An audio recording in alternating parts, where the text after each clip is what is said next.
আম্মা জান আয়েশা রাদিয়াল্লাহু আনহা রাসূলের ইন্তেকাল হয়ে গেল। আম্মা জান আয়েশার হুজরায় রাসূলের দাফন হলো। রহমতের নবী আরও তার পার্শ্বে কিছুদিন পরে তার বাবা আবু বকর সিদ্দিক রাদিয়াল্লাহু আনহুর দাফন হলো। আম্মাজান খোলামেলা স্বাভাবিকভাবে চলাফেরা করে রুমের ভেতরে। ও পর্দার আড়ালের আম্মা জানেরা, বোনেরা, ভালো করে শুনেন। রহমতের নবী রওজায়ে তাহারে, এর পাশে আবু বকর বাবা। আম্মাজান তেমন পেরেশানি নাই, চিন্তামুক্ত চলেন। যেদিন হযরত ওমরের ইন্তেকাল হয়, শহীদ ফজরের নামাজের ইমামতিতে আছেন হযরত ওমর।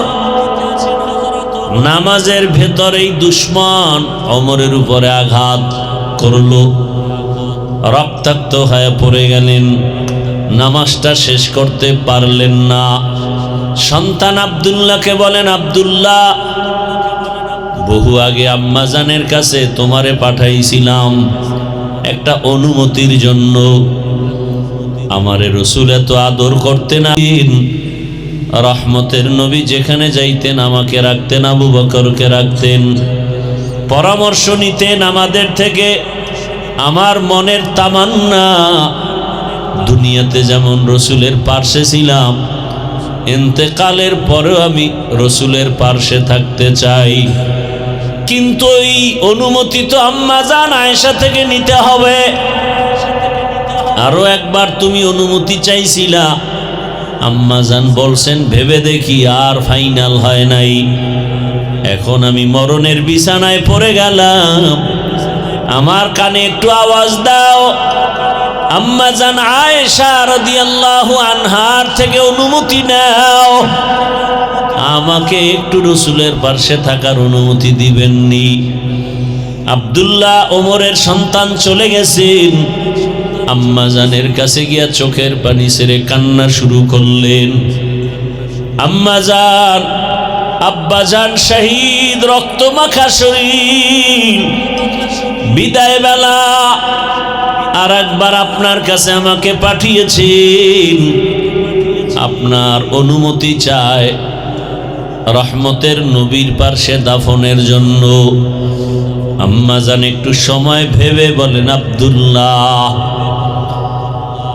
আমার বাবা জানের এত আপন, আমি কেমনে না বলি? যাও, বিদায় বেলা খলিফাতুল মুসলিমিন ওমরের কানে আওয়াজ দাও, রহমতের নবীর পার্শ্বে থাকার ক্ষেত্রে আমি আয়েশার কোনো বাধা নাই। আব্দুল্লাহ দৌড়ায়া বাবার কাছে খবর দিয়া দিলেন। ওমরে ফারুক রাদিয়াল্লাহু আনহু চোখের পানি ছেড়ে দোয়া করলেন। বিদায়বেলা বললেন, হে মালিক, শাহাদাতের তামান্না করেছিলাম, তুমি কবুল করেছো। আর মদিনার শহরে আমার দাফন হবে, তাও তুমি কবুল করেছো। আমি শুকর আদায় করি। রহমতের নবীর পার্শ্বে আবু বকর, পার্শ্বে ওমরের দাফন হয়ে গেল। এতদিন শুধু নবী আর বাবা। দাফন হওয়ার পরেও স্বাভাবিকভাবে চলতেন আম্মা জান। এখন ওমরের দাফনের পর আম্মা জান আয়েশা রাদিয়াল্লাহু আনহা রুমের মধ্যে ঢুকলেই কাপড় দিয়া চেহারা ঢাকেন। জিজ্ঞাসা করা হলো, আম্মা জান, এতদিন খোলামেলা চলছেন, এখন কেন চোখে পর্দা লাগান? কয়, এতদিন তো আমার ভিন কেউ ছিল না, আমার বাবা আর আমার রহমতের রাসূল। এখন ওমর এখানে আছে, আমার বড় ভয় লাগে, বেপর্দার কারণে বুঝি আবার আল্লাহ বেজার হয়ে যাবেন। এর নাম তাকওয়া। हर के दारद खौफे हकदार दिल मदाम हर के दारद खौफे हकदार दिल मदाम जन्नतुल मअवा देहत उरा मकाम जुज़बा हक ची जे मखाज इंसुजा फजले उआ मस्ते दर जुमला जहा। एरे अम्मा जानेरा रहमतेर नबीर पार्श्वे माटिर नीचे हजरत उमरेर दाफन एरपरो माटिर उपरे अम्मा जान आल्लाहके तो भय करे ताकवार उपरे चलेन। अम्मा जान आपनादेर एत सम्मान एत इज्जत आल्लाह दान करेছেন दुनियाते पुरुषेर तुलनाय आपनादेर मर्यादा अनेक बेशी।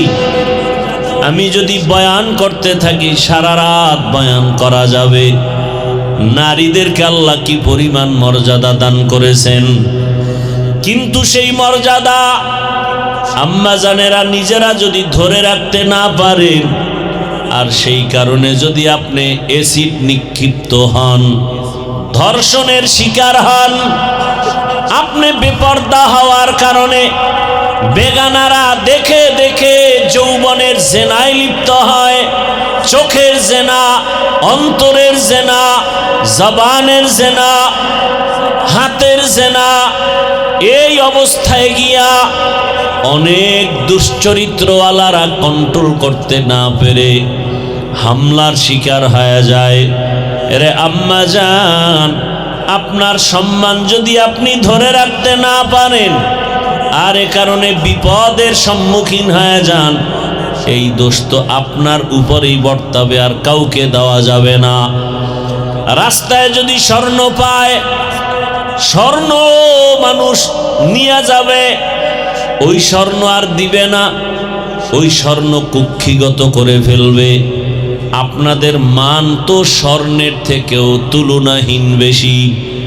আপনারা যদি বেপরদায় চেহারা প্রদর্শন করান বেগানার সামনে দুনিয়াতে তো আকর্ষণ এটা তো আল্লাহ প্রত্যেকটা মানুষের ভেতরে দিয়েছেন গুনাহের আকর্ষণ। এ কারণেই তো বেপরদাও বেড়েছে ধর্ষণও বেড়েছে। কথা ঠিক না? আল্লাহর ভয় নাই। আর আমি তো বলি সব সময় ওলামায়ে কেরাম কলিজা ভাঙ্গা চোখের পানি আর বয়ান মসজিদে মাদ্রাসায় ময়দানে যদি না চালায় যাইতেন এই দেশটা জাহান্নাম হয়ে যেত। এখনো তো মানুষ নামাজ না পড়লেও একটু ভয় অন্তরে আছে। এটা উলামায়ে কেরামের অবদান। না হয় যে অকারেন যেই অপকর্ম একটা সন্তান মাকে মারতে যায় বাবার উপরে হাত লাগায় কতটা নিকৃষ্ট হলে চরিত্রহীন হলেই অবস্থা হয়। এর থেকে বাঁচার একটাই মাত্র মেডিসিন আল্লাহর আযাবের ভয়। একটা সন্তান মা বাবাকে ভয় পাওয়ার কারণে মা বাবার সামনে অন্যায় করে না। একটা ছাত্র শিক্ষকের ভয় করার কারণে শিক্ষকের সামনে অন্যায় করে না। ঠিক এই দুনিয়ায় মানুষ যদি আমার আল্লাহর আদালতের ভয় নিয়ে চলতো জাহান্নামের ভয় অন্তরে যদি জমা করে চলতো কোনোদিন জুলুম করতে পারতো না অন্যায় পথে পা বাড়াতে পারতো না। এই ভয়টা অর্জন করা জরুরি এবং ভয় অর্জন করার একমাত্র ঠিকানা উলামায়ে আহলে হকের সোহবত আর নেক নজর। তাদের নজর লাগবে তো অন্তরে ভয় আসবে তাকওয়া আসবে। قال النبي صلى الله عليه وآله وسلم لكل شيء معدن ومعدن التقوى قلوب العارفين। ভালো ভালো জিনিস রাখার যেমন ফ্যাক্টরি আছে আল্লাহর ভয় বা তাকওয়ার ফ্যাক্টরি, আল্লাহর খাস বান্দা যারা তাকওয়াওয়ালা, তাদের কলব, তাদের নজর লাগলে জীবন ধন্য হয়ে যায়। আল্লাহর ওলি যারা তাকওয়াওয়ালা, এদের একটু ছোঁয়া লাগছে, ডাক্তারের পথে থাইকেও সে নামাজি হয়ে গেছে। আল্লাহর খাস ওলি যারা তাকওয়াওয়ালা, এদের যখন নজর লাগছে, কলেজের প্রফেসর নামাজি হয়ে গেছে, পুলিশ র্যাব আর্মি নামাজি হয়ে গেছে। এই যে আসলাম এখানে বয়ানে, এই পেছনে সিগন্যালে গাড়ি দাঁড়ানো, এক পুলিশ এসে ড্রাইভারের সাথে কথা বলে, যখন বলে অমুকের গাড়ি, দৌড়ে আসছে আমার সাথে হাত মিলাবার জন্য। এটাই তো আলেমের মোহাব্বত। কত মানুষ আলেমকে মোহাব্বত করে, অথচ জেনারেল লাইনের মানুষ, OC DC SP chairman member আছে না নাই, এরা বলে ইসলামের জন্য যা লাগবে আমরা দিব। আবার কিছু কুলাঙ্গার, এদের মধ্যে আলেমদের মায়া নাই, আল্লাহর ভয় নাই, এরা কোরআনের পক্ষে না, বরং বলে সবাই রাজি হলে ওই কুলাঙ্গারেরা বলে আমরা কোরআনের কথা বলতে দিব না, মাহফিল হতে দিব না, মাদ্রাসা হতে দিব না। এরকম কুলাঙ্গার আছে না নাই? এভাবেই থাকবে। এটাই হক বাতিলের লড়াই, কিয়ামত পর্যন্ত চলবে। কারণ রাতের অন্ধকার না থাকলে আলোর মর্যাদা যেমন বোঝা যায় না, ভণ্ড কুলাঙ্গার বাতেল এরা যদি না থাকে, আসল হক প্রমাণ হয় না। ইবলিস বাতেল, আদম হক, নমরুদ বাতেল, ইব্রাহিম নবী হক, মুসা নবী হক, ফেরাউন বাতেল। বাতেল এক সময় ধ্বংস হয়ে গেছে, আর মুসা নবীর নাম শুনলে মানুষের দিল থেকে দোয়া, ইব্রাহিম নবীর নাম আসলে দোয়া। ঠিক নেই? ভালো মানুষের দোয়া, ভালো মানুষ হতে পারলে শুধু মানুষ না, অন্য মাখলুকেরাও দোয়া করে। ভালো মানুষ হইতে মাওলানা হওয়া লাগে না, মুফতি হওয়া লাগে না, চরিত্র ভালো হওয়া লাগে। हर के दारत खौफे हकदार दी मदम जन्नतुल मअवा देहद रामका। আপনারা ভয় পাইতেছেন না? তো মইরা যান, ভয় পাইলে মরেন। এখনো যদি ভয় পান তো মানুষ হইলেন কেন? কিসের ভয়? চোর ডাকাত বেয়াদব চরিত্রহীনেরা আমাদেরকে ভয় করবে, আমরা কেন করব? আমরা ভয় করি আল্লাহকে, আল্লাহর আযাবকে। আর দুনিয়ার সব আমাদেরকে ভয় করতে বাধ্য হবে ইনশাআল্লাহ। আমাদের টাকা নাই, পয়সা নাই, বাড়ি নাই, গাড়ি নেই, অস্ত্র নাই, না আমাদের কাছে যে পাওয়ার আছে, এই পাওয়ার দুনিয়ার কোনো অস্ত্রওয়ালার কাছেও নেই। ও পেছনে পেছনে যত হামতাম করবে, সামনে আসলে মোমের মতো দুর্বল হয়ে যাবে। এটাই হকের পরিচয়। তো জেনারেল লাইনেও বহু আল্লাহর প্রিয় বান্দা আছে না? ওই যে যুবকদের জন্য আইডল, রক্তের ফোঁটা জমিনে ফালাইয়া গোটা দুনিয়াটাকে আলোড়ন সৃষ্টি করে কবরে গেল, আর বুঝায় গেল দুনিয়ার মানুষ সততার উপরে যদি থাকো,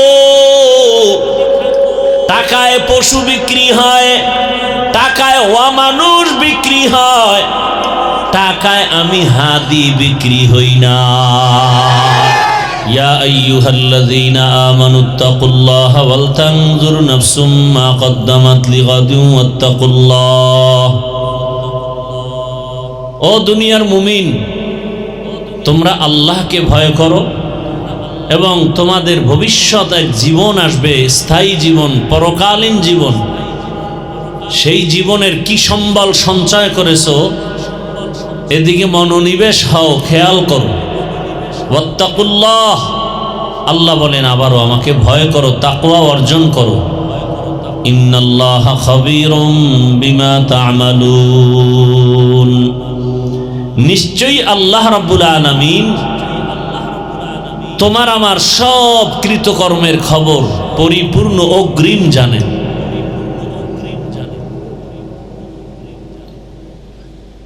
নবীজি বলেন, হুব্বুদ দুনিয়া রাসু কুল্লি খাতিআহ,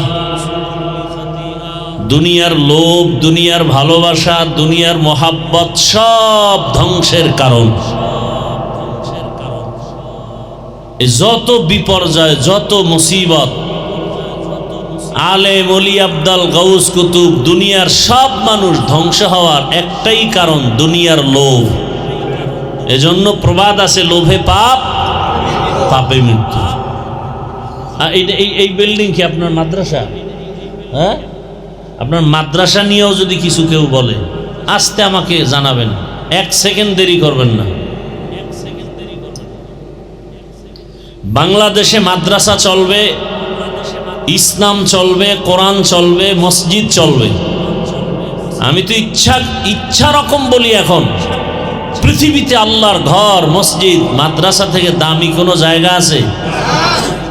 সেই জায়গায় চূড়ান্ত অপরাধী 24 ঘন্টার সেকেন্ডে সেকেন্ডে অল টাইম আপন মায়ের সাথে জিনা হয়, যেই সুদের গুনাহ, এরা কেমনে পবিত্র মসজিদের দায়িত্বে আসে? কারণ কি? সমাজে গজব আসবে না কেন? অশান্তি আসবে না কেন?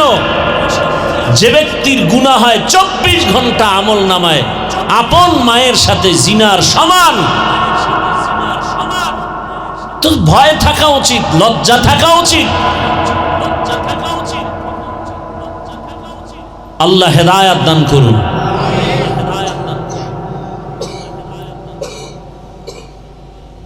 পৃথিবীতে আসছি একদিন, যাব একদিন,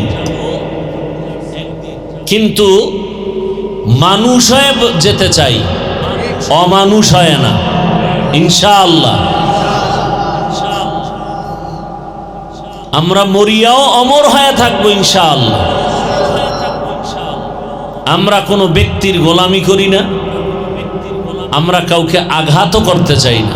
ইসলাম আমাদেরকে আক্রমণ শিখায় না, কিন্তু আক্রান্ত কেউ যদি আমাদেরকে করে, সেখানে ইসলাম চুপ থাকতেও শিখায় না।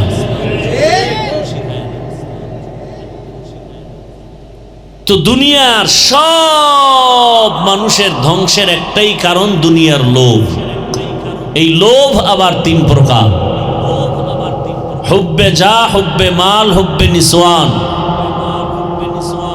সম্মানের চেয়ারের লোভ বা ক্ষমতার লোভ। আর একটা লোভ হলো টাকা পয়সা, সম্পদের লোভ। আর একটা লোভ হলো যৌবনের লোভ। এই 3 লোভে পড়ে মানুষ আখেরাতকে ভুলে যায়, আল্লাহর বিরুদ্ধে কথা কয়, ইসলামের বিরুদ্ধে কথা বলে। কয় লোভে পড়ে? হয়তো ক্ষমতার লোভ, যদি সঠিক পথে চলি তো ক্ষমতা চলবে না, এজন্য মিথ্যাকে সত্য, সত্যকে মিথ্যা বানাইয়া উল্টা পাল্টা লাইন ব্যবহার করা একমাত্র কারণ ক্ষমতার লোভ। আবার কেউ উল্টা পাল্টা পথে প্রবাহিত হয় একমাত্র টাকা পাওয়ার লোভ। মিথ্যা বললে টাকা পাবো, মিথ্যা না বললে টাকা পাবো না, হারামভাবে উপার্জন করতে পারবো না, সুদ ঘুষ খেতে পারবো না। আর একদল যৌবনের লোভে পড়ে আখেরাত ভুলে যায়, আল্লাহকে ভুলে যায়, ইসলামকে ভুলে যায়, এমনকি মানবতাটুকুও ভুলে যায়। একটা সন্তান মাকে মারে, আমার দেশে ঘটনা আছে না নাই? তো কত বড় নষ্ট যে মা বাবার সাথে খারাপ আচরণ করে, এমনকি হাত ব্যবহার করে, একমাত্র কারণ টাকার লোভ। কিসের লোভ? লোভে পাপ, পাপে মৃত্যু। নবীজি বলছেন হুব্বুদ দুনিয়া রাসু কুল্লি খাতিআহ, দুনিয়ার লোভ ধ্বংসের কারণ। আল্লাহ পাক রব্বুল আলামিন এরকম লোভী বড় বড় বেঈমানদের ইতিহাস কোরআনে নিয়ে আসছেন। যেমন দুনিয়ার এক বড় লোভী নিকৃষ্ট বেঈমান ফেরাউনের নাম কোরআনে আছে না নাই? দুনিয়া লোভী কারুন, নমরুদ, এদের নাম কোরআনে আসছে। এরা এত বড় লোভী যে আস্তে আস্তে আস্তে আস্তে করে বড় হইয়া টাকা পয়সার মালিক যখন হলো, এক পর্যায়ে চেয়ারে বসিয়া বলে আল্লাহ বলতে কিছু নাই, আমি ফেরাউন বড় খোদা। ইতিহাস আছে না কোরআনে? কিসের লোভে বলেন তো? ক্ষমতার। কিসের লোভ? ক্ষমতার লোভ। ক্ষমতার লোভে পড়িয়া ফেরাউন পর্যন্ত নিজেকে খোদা দাবি করলো। আল্লাহ বলেন ওই কথাই ফেরাউন বলেছিল, আনা রব্বুকুমুল আলা, আমি শুধু খোদা না, সব থেকে বড় খোদা। শেষ পর্যন্ত দেখা গেল পুরাটাই হুদা। মাটি পর্যন্ত তার লাশ গ্রহণ করে নাই, মশা মাছি লাশ গ্রহণ করে নাই। তাহলে এই ক্ষমতার লাভ কি? আর এই দুনিয়া লোভীরা দুনিয়ার পেছনে দৌড়ায় দুইটা জিনিস পাওয়ার জন্য। কয় জিনিস? এক হলো শান্তি, আর এক হলো সম্মান। কিন্তু আল্লাহর কসম, দুনিয়া শুধু বাংলাদেশ না, সারা দুনিয়ায় যারা দুনিয়ার এই দুই জিনিস শান্তি আর সম্মান পাওয়ার জন্য আল্লাহকে ভুলে ইসলামের বিরুদ্ধে গিয়া শান্তি আর সম্মান পাওয়ার খুঁজে পাগলের মতো দৌড়াইল, আল্লাহর জাতের কসম একজনেও শান্তিতেও নাই, সম্মানেও নাই। আচ্ছা, 10 তলা বিল্ডিং কি শান্তি? ছেলে দিয়া শান্তি নাই, মেয়ে দিয়া শান্তি নাই, স্ত্রী দিয়া শান্তি নাই, মনের ভেতরে এক পেরেশানি, ব্যবসা দিয়া শান্তি নাই, চাকরির ময়দানে শান্তি নাই, খানা দানায় শান্তি নাই। 10 তলা বিল্ডিং আছে ঠিক, কিন্তু ট্যাবলেট না খাইলে আর ঘুম হয় না। এটা শান্তির ঘুম? বড় অশান্তি। সম্মানও নাই। ওই সম্মানের কি লাভ যেই সম্মানে পুলিশ স্যালিউট দেয়, র্যাব সম্মান জানায়, আবার এরাই হাতে হ্যান্ডকাপ লাগায়? এই সম্মানের ভ্যালু কি? এরা সব সময় দোয়া ইউনুস পড়তে থাকে, যেই পুলিশ আমারে সালাম দেয় কোন দিন জানি আবার হ্যান্ডকাপ লাগায়। এরা ঘুমের মধ্যেও ভয় পায়, আসলুনি হামলা, এর উপরে মামলা।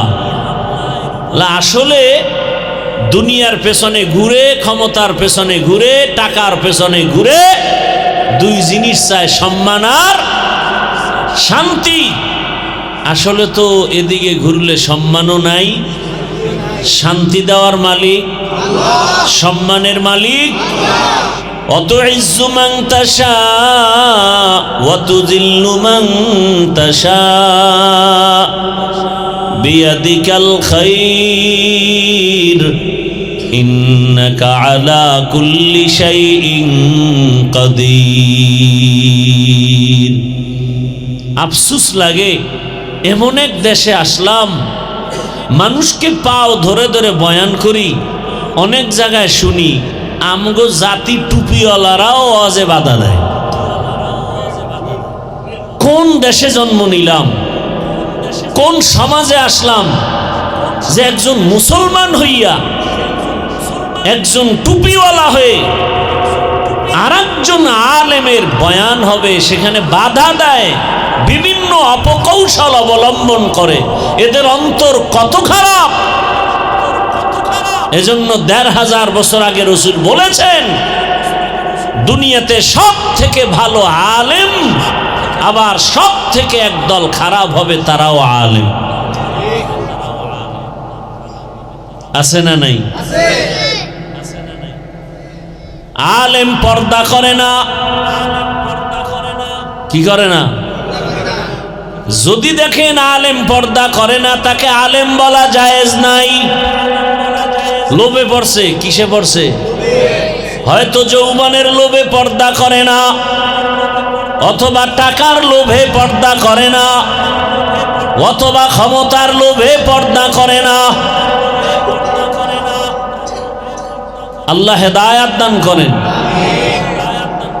অথচ আমরা নিজেদেরকে আদর্শ মানুষ গর্ব কোন স্কেলে? কোরআন হাদিস, সাহাবায়ে কেরামের আদর্শ, তাই তো? আম্মা জান আয়েশা রাদিয়াল্লাহু আনহা, রাসূলের ইন্তেকাল হয়ে গেল। আম্মা জান আয়েশার হুজরায় রাসূলের দাফন হলো। রহমতের নবী আরো তার পার্শ্বে কিছুদিন পরে তার বাবা আবু বকর সিদ্দিক রাদিয়াল্লাহু আনহুর দাফন হলো। আম্মাজান খোলামেলা স্বাভাবিকভাবে চলাফেরা করে রুমের ভেতরে। ও পর্দার আড়ালের আম্মা জানেরা, বোনেরা, ভালো করে শুনেন। রহমতের নবী রওজায়ে আতহারে, এর পার্শ্বে আবু বকর বাবা। আম্মাজান তেমন পেরেশানি নাই, চিন্তা মুক্ত চলেন। যেদিন হযরত ওমরের ইন্তেকাল হয়, শহীদ ফজরের নামাজের ইমামতিতে আছেন হযরত ওমর। নামাজের ভেতরেই দুশমন ওমরের উপরে আঘাত করলো, রক্তাক্ত হয়ে পড়ে গেলেন। নামাজটা শেষ করতে পারলেন না। সন্তান আব্দুল্লাহকে বলেন, আব্দুল্লাহ, বহু আগে আম্মাজানের কাছে তোমারে পাঠাইছিলাম একটা অনুমতির জন্য। আমারে রাসূল এত আদর করতেন। রহমতের নবী যেখানে যাইতেন আমাকে রাখতেন, আবু বকরকে রাখতেন, পরামর্শ নিতেন আমাদের থেকে। আমার মনের তামান্না, দুনিয়াতে যেমন রাসূলের পার্শ্বে ছিলাম, ইন্তেকালের পরেও আমি রাসূলের পার্শ্বে থাকতে চাই। কিন্তু এই অনুমতি তো আম্মা জান আয়েশা থেকে নিতে হবে। আরো একবার তুমি অনুমতি চাইছিলা, আম্মা জান বলছেন ভেবে দেখি, আর ফাইনাল হয় নাই। এখন আমি মরণের বিছানায় পড়ে গেলাম, আমার কানে একটু আওয়াজ দাও। আম্মা জান আয়েশা রাদিয়াল্লাহু আনহার থেকে অনুমতি নাও, আমাকে একটু রাসূলের পাশে থাকার অনুমতি দিবেননি। আব্দুল্লাহ ওমরের সন্তান চলে গেছেন। আম্মা জানের কাছে গিয়া চোখের পানি ছেড়ে কান্না শুরু করলেন। আম্মা জান, আব্বা জান শহীদ, রক্তমাখা শরীর, বিদায় বেলা আর একবার আপনার কাছে আমাকে পাঠিয়েছেন। আপনার অনুমতি চায় রহমতের নবীর পার্শ্বে দাফনের জন্য। আম্মা জান একটু সময় ভেবে বলেন, আব্দুল্লাহ, আমার বাবা জানের এত আপন, আমি কেমনে না বলি? যাও, বিদায় বেলা খলিফাতুল মুসলিমিন ওমরের কানে আওয়াজ দাও, রহমতের নবীর পার্শ্বে থাকার ক্ষেত্রে আমি আয়েশার কোনো বাধা নাই। আব্দুল্লাহ দৌড়ায়া বাবার কাছে খবর দিয়া দিলেন। ওমরে ফারুক রাদিয়াল্লাহু আনহু চোখের পানি ছেড়ে দোয়া করলেন। বিদায়বেলা বললেন, হে মালিক, শাহাদাতের তামান্না করেছিলাম, তুমি কবুল করেছো। আর মদিনার শহরে আমার দাফন হবে, তাও তুমি কবুল করেছো। আমি শুকর আদায় করি। রহমতের নবীর পার্শ্বে আবু বকর, পার্শ্বে ওমরের দাফন হয়ে গেল। এতদিন শুধু নবী আর বাবা, দাফন হওয়ার পরেও স্বাভাবিকভাবে চলতেন আম্মা জান। এখন ওমরের দাফনের পর আম্মা জান আয়েশা রাদিয়াল্লাহু আনহা রুমের মধ্যে ঢুকলেই কাপড় দিয়া চেহারা ঢাকেন। জিজ্ঞাসা করা হলো, আম্মা জান এতদিন খোলামেলা চলছেন, এখন কেন চোখে পর্দা লাগান? কয় এতদিন তো আমার ভিন কেউ ছিল না, আমার বাবা আর আমার রহমতের রসুল। এখন ওমরেই এখানে আছে, আমার বড় ভয় লাগে, বেপর্দার কারণে বুঝি আবার আল্লাহ বেজার হয়ে যাবেন। এর নাম তাকওয়া। हर के दारन खौफे हकदार दिल मदाम, हर के दारन खौफे हकदार दिल मदाम, जन्नतुल मअवा देहत उरा मकाम, जुज़्बा हक ची जे मखाज इंसुजा, फजले उआ मस्ते दर जुमला जहा। এরে আম্মা জানেরা, রহমতের নবীর পার্শ্বে মাটির নিচে হযরত ওমরের দাফন, এরপরও মাটির উপরে আম্মা জান আল্লাহকে তো ভয় করে তাকওয়ার উপরে চলেন। আম্মা জান আপনাদের এত সম্মান, এত ইজ্জত আল্লাহ দান করেছেন, দুনিয়াতে পুরুষের তুলনায় আপনাদের মর্যাদা অনেক বেশি। আমি যদি বয়ান করতে থাকি সারা রাত বয়ান করা যাবে।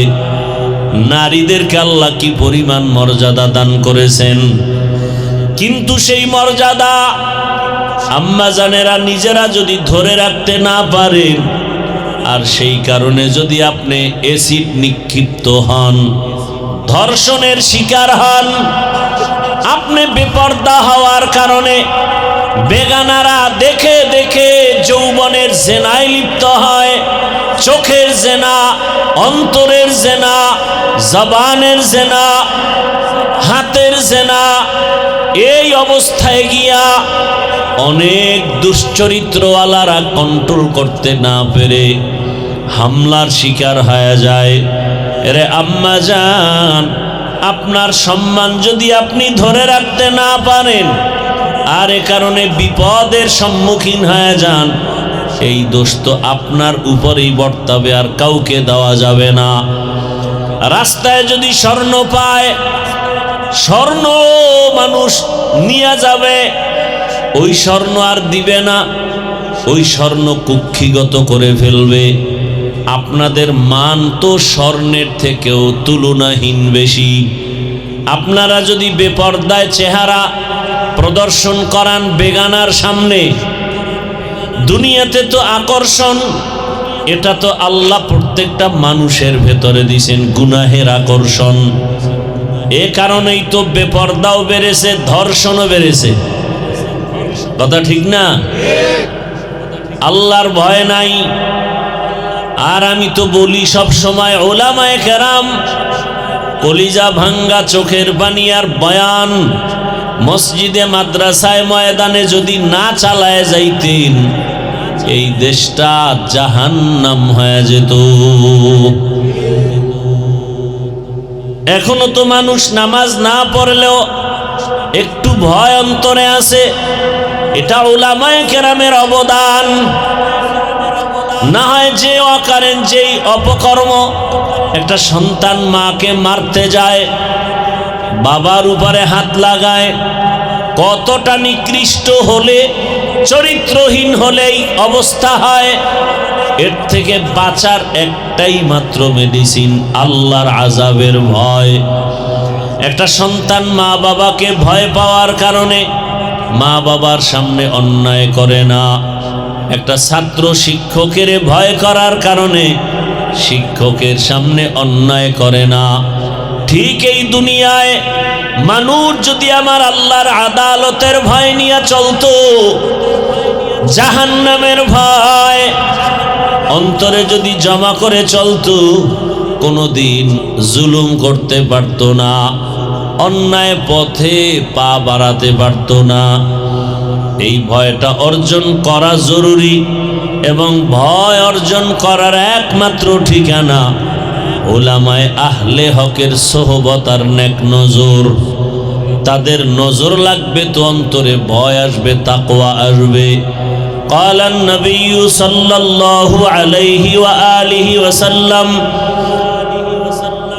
لكل شيء معدن ومعدن التقوى قلوب العارفين। ভালো ভালো জিনিস রাখার যেমন ফ্যাক্টরি আছে, আল্লাহর ভয় বা তাকওয়ার ফ্যাক্টরি। আল্লাহর খাস বান্দা যারা তাকওয়াওয়ালা, তাদের কলব, তাদের নজর লাগলে জীবন ধন্য হয়ে যায়। আল্লাহর ওলি যারা তাকওয়াওয়ালা, এদের একটু ছোঁয়া লাগছে, ডাক্তারের পথে থাইকেও সে নামাজি হয়ে গেছে। আল্লাহর খাস ওলি যারা তাকওয়াওয়ালা, এদের যখন নজর লাগছে, কলেজের প্রফেসর নামাজি হয়ে গেছে, পুলিশ র্যাব আর্মি নামাজি হয়ে গেছে। এই যে আসলাম এখানে বয়ানে, এই পেছনে সিগন্যালে গাড়ি দাঁড়ানো, এক পুলিশ এসে ড্রাইভারের সাথে কথা বলে, যখন বলে অমুকের গাড়ি, দৌড়ে আসছে আমার সাথে হাত মিলাবার জন্য। এটাই তো আলেমের মোহাব্বত। কত মানুষ আলেমকে মোহাব্বত করে, অথচ জেনারেল লাইনের মানুষ, OC DC SP chairman member আছে না নাই? এরা বলে ইসলামের জন্য যা লাগবে আমরা দিব। আবার কিছু কুলাঙ্গার, এদের মধ্যে আলেমদের মায়া নাই, আল্লাহর ভয় নাই, এরা কোরআনের পক্ষে না, বরং বলে সবাই রাজি হলে কুলাঙ্গারেরা বলে আমরা কোরআনের কথা বলতে দিব না, মাহফিল হতে দিব না, মাদ্রাসা হতে দিব না। এরকম কুলাঙ্গার আছে না নাই? এভাবেই থাকবে। এটাই হক বাতিলের লড়াই, কিয়ামত পর্যন্ত চলবে। কারণ রাতের অন্ধকার না থাকলে আলোর মর্যাদা যেমন বোঝা যায় না, ভণ্ড কুলাঙ্গার বাতেল এরা যদি না থাকে, আসল হক প্রমাণ হয় না। ইবলিস বাতেল, আদম হক, নমরুদ বাতেল, ইব্রাহিম নবী হক, মুসা নবী হক, ফেরাউন বাতেল। বাতেল এক সময় ধ্বংস হয়ে গেছে। আর মুসা নবীর নাম শুনলে মানুষের দিল থেকে দোয়া, ইব্রাহিম নবীর নাম আসলে দোয়া। ঠিক নেই? ভালো মানুষের দোয়া, ভালো মানুষ হতে পারলে শুধু মানুষ না, অন্য মখলুকেরাও দোয়া করে। ভালো মানুষ হইতে মাওলানা হওয়া লাগে না, মুফতি হওয়া লাগে না, চরিত্র ভালো হওয়া লাগে। हर के दारत खौफ हकदार दी मदम जन्नतुल मअवा देहद रामका। আপনারা ভয় পাইতেছেন না? তো মইরা যান, ভয় পাইলে মরেন। এখনো যদি ভয় পান তো মানুষ হইলেন কেন? কিসের ভয়? চোর ডাকাত বেয়াদব চরিত্রহীনেরা আমাদেরকে ভয় করবে, আমরা কেন করব? আমরা ভয় করি আল্লাহকে, আল্লাহর আযাবকে। আর দুনিয়ার সব আমাদেরকে ভয় করতে বাধ্য হবে ইনশাআল্লাহ। আমাদের টাকা নাই, পয়সা নাই, বাড়ি নাই, গাড়ি নেই, অস্ত্র নাই, না আমাদের কাছে যে পাওয়ার আছে, এই পাওয়ার দুনিয়ার কোনো অস্ত্রওয়ালার কাছেও নেই।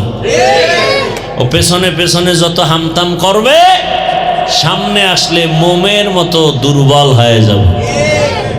এটাই হকের পরিচয়। তো জেনারেল লাইনেও বহু আল্লাহর প্রিয় বান্দা আছে না? ওই যে যুবকদের জন্য আইডল, রক্তের ফোঁটা জমিনে ফালাইয়া গোটা দুনিয়াটাকে আলোড়ন সৃষ্টি করে কবরে গেল, আর বুঝায় গেল দুনিয়ার মানুষ সততার উপরে যদি থাকো, টাকায় পশু বিক্রি হয়, টাকায় অমানুষ বিক্রি হয়, টাকায় আমি হাদি বিক্রি হই না। আপনারাও বিক্রি হবেন ভোটের আগের রাতে। তাও কোন দামে? কয় ছাগলের চেয়েও কম দাম। একটা মুরগি কিনতে লাগে 1000 ভালো মানের, ছাগলের দাম 15 থেকে 20,000, গরুর দাম 1 লাখ। আর আমার সোনার বাংলার আশরাফুল মখলুক এরা ভোটের আগে বিক্রি হয় বাজার দরে 500 টাকা। তার মানে ছাগলের চেয়েও খারাপ, গরুর চেয়েও খারাপ। আর মানুষ নাই, অমানুষ। মানুষ কোনোদিন টাকায় বিক্রি হতে পারে না। পশু টাকায় বিক্রি হয়, অমানুষ টাকায় বিক্রি হয়। আল্লাহ হেদায়েত দান করুন, আল্লাহ হেদায়েত দান করুন। এই যে বদ অভ্যাস এ চালু হয়ে গেল। চেয়ারম্যানের থেকে খাইবে জনগণ, খাইয়া চেয়ারম্যানরে কানে কানে তাবিজ দিবে, মন্ত্র শিখাবে, তুমিও আমগো জায়গায় যাইয়া আমগো কপালের ডি খাইও। চেয়ারম্যানও খায়, এমপিও খায়। কেউ খান কেন? কয় যে জাগোটা খাই, ওরা আমারটা আগে খাইছে। কি ভাই? তাহলে এমপি, মন্ত্রী, চেয়ারম্যানরা আগে হারাম খায় না জনগণে খায়? জনগণে চেয়ারম্যান, এমপি এই প্রার্থীদের থেকে খাইয়া এরপরে শিখায় তুমিও খাও। তাই এবার আপনারা রাস্তায় চিনলেন কেন? গম বরাদ্দ খাইয়া ফালায়, রাস্তা ভরাটের টাকা খায়। আপনারা যে খাইছেন এটা বলেন না কেন? কি আমি কি মিথ্যা বলতেছি? এই আকাম চলে না? আল্লাহ হেদায়েত দান করুন। আপনারা খাইয়েন না হারাম, চেয়ারম্যানও খাবে না, এমপিও খাবে না। আমালুকুম উম্মালুকুম। জনগণ ভালো হলে তাদের নেতারাও ভালো হবে। জনগণের চরিত্র খারাপ হলে নেতাদের চরিত্রও খারাপ হবে। কি ভাই? আমারাই তো ঠিক নেই। আমরাই কি নেই? ঠিক নেই। কারে বয়ান করব, কারে গালি দিব? ওই যে একটু আগে বললাম না, মানুষকে পায়ে ধরে ধরে বয়ান করি, এখানে বাধা আসবে কেন? আর সেই বাধা যদি আবার কোনো টুপিওয়ালা দেয়, এর থেকে আর কলঙ্ক কি হতে পারে? মাঝে মাঝে আমরা শুনি যে অমুক হুজুরে বলছে মাহফিল হবে না, বিভিন্নভাবে ষড়যন্ত্র করছে। বড় কষ্ট লাগে তখন যে আলেম হইল কেন।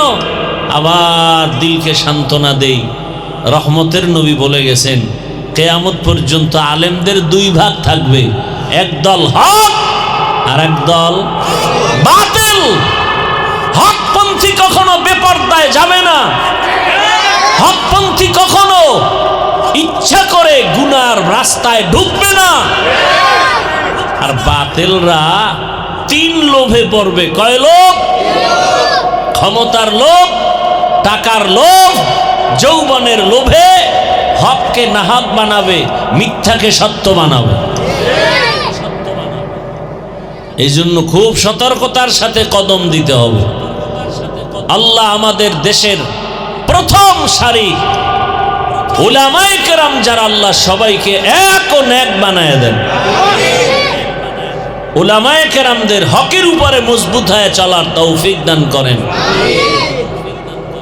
বাপ মা ভালো হলে সন্তান ভালো হওয়ার আশা করা যায়, গাছ ভালো হলে ফল ভালো হবে। উম্মতের গার্ডিয়ান ওলামায়ে কেরাম, এই ওলামায়ে কেরাম যদি সহনশীল, সুন্নতের উপরে মজবুত হয়ে চলেন, আদর্শবান হন, এদের রঙে উম্মতেরাও রঙিন হয়ে যাবে। আল্লাহ তৌফিক দান করেন। মা বোনদেরকেও আল্লাহ আবেদা, সলেহা, জাকেরা, শাকেরা, পর্দাওয়ালা বানায় দেন। আমাদের প্রত্যেকের সন্তানগুলো দিনদার, আমানতদার, আদর্শবান, আদবওয়ালা বানায় দেন। কেউ বয়ান করবে? আর দোয়া করি আল্লাহ মাদ্রাসা কবুল করেন, ছাত্রদের কবুল করেন। আল্লাহ পাক ভাড়ার উপরে চলে, আল্লাহ পাকে মাদ্রাসার জন্য স্থায়ী জায়গার ব্যবস্থা করে দেন। ইনশাল্লাহ হয়ে যাবে। কি হবে না? আরে মিয়া, স্কুলের জন্য জায়গার অভাব নাই, কলেজের জন্য জায়গার সব সরকার বরাদ্দ দেয়। কোম্পানি বিশাল বড় প্রজেক্ট করে মসজিদের জায়গা কোনো রকম রাখে, স্কুলের খেলার মাঠের জায়গা, একটা মাদ্রাসার জায়গা রাখতে হিসাব করে এত বড় জায়গা ছেড়ে দিব? খেলার মাঠের জায়গার অভাব আছে, সরকারি বরাদ্দর অভাব নাই, মাদ্রাসার জায়গা নাই। কেন? মাদ্রাসার একটা সন্তান তো কাউকে গালি দেয় না, 24 ঘন্টা মা বাবার দোয়া নিয়ে চলে, কোরআন পড়ে, মানুষের জন্য দোয়া করে। এরপরও তো আলহামদুলিল্লাহ মাদ্রাসা এই কারণে বন্ধ নেই, আছে নাই, বরং দিন দিন বেড়েই চলছে। আর এই হাজারো লাখো কোটি ছোট ছোট বাচ্চারা ভোর রাতে উঠে কোরআন তেলাওয়াত করে, 5 ওয়াক্ত নামাজ জামাতে পড়ে, তাহাজ্জুদ পড়ে, আল্লাহর কাছে দোয়া করে। এ কারণে আল্লাহ পাক এই দেশকে এখনো নিরাপদে রেখেছেন। বুঝি না আমরা? দোয়া করি আল্লাহ মাদ্রাসার জন্য স্থায়ী সুন্দর এক জায়গার ব্যবস্থা করে দেন। আল্লাহ তো ডাইরেক্ট ঢাকা এসে জায়গা দিয়ে যাবেন। ওই সেদিন এক লোক বলতেছে ঢাকার মধ্যে উত্তরায় বিশাল এক জায়গা, সে কোটিপতি, বলতেছে আমার মনে চায় ব্যবসা বাণিজ্য যা করছি আমি এখন আল্লাহর ঘরের দিকে বেশি সময় কাটাবো, মদিনায় সময় কাটাবো, আর একটা বড় মসজিদ আর মাদ্রাসা করব। এই জায়গা পুরা দিয়া রেজিস্ট্রি করে এরপরে ওলামায়ে কেরামদেরকে হাতে তুলে দিছে। এই অল্প কয়েকদিন আগে, বেশি দিন আগে না। তো আল্লাহ পাক তো দিন হেফাজত করবেন, জিম্মা কে নিছেন? আল্লাহ নিছেন। আমরা আপনাদের যেমন বুঝাই, ঠিক আবার আল্লাহর সাথে আমরা সময় মতো যোগাযোগ করি। কোন সময়? কোন সময়? এ কারণে দেখা যায় পাথরওয়ালা দিল মোমের মতো নরম হয়ে যায়। আজকে বলছে এখানে ওয়াজ হতে দিবে না, কিছুদিন পরে অন্তর নরম, আরে ভুল করলাম। হঠাৎ বলে খবর দিয়া যে হুজুরকে ডাকো, এখানে মাদ্রাসা যা করবে সব টাকা আমি দিব। এরকম প্রমাণ নাই? অভাব নেই। তারপর আবু জাহিল্লা মরলে কি হবে? চরিত্রর কিছু তো থাকবে, না হয় হক বাতিলের লড়াই তো চলবে না। কি ভাই? পরীক্ষায় সবাই কি পাশ করবে? কেউ ফেল করবে, এটাই তো পরীক্ষার মান। সব পাশ করলে তার মান থাকলো না, এটা দুনিয়ার নেচার হয়ে গেছে। কেউ পাশ করবে, কেউ ফেল করবে। আল্লাহ এটা সিস্টেম চালু রাখছেন মানুষের অন্তরে আগ্রহ উদ্দীপনা বাড়াবার জন্য। আল্লাহ আমাদের বুঝার আমল করার তৌফিক দান করেন।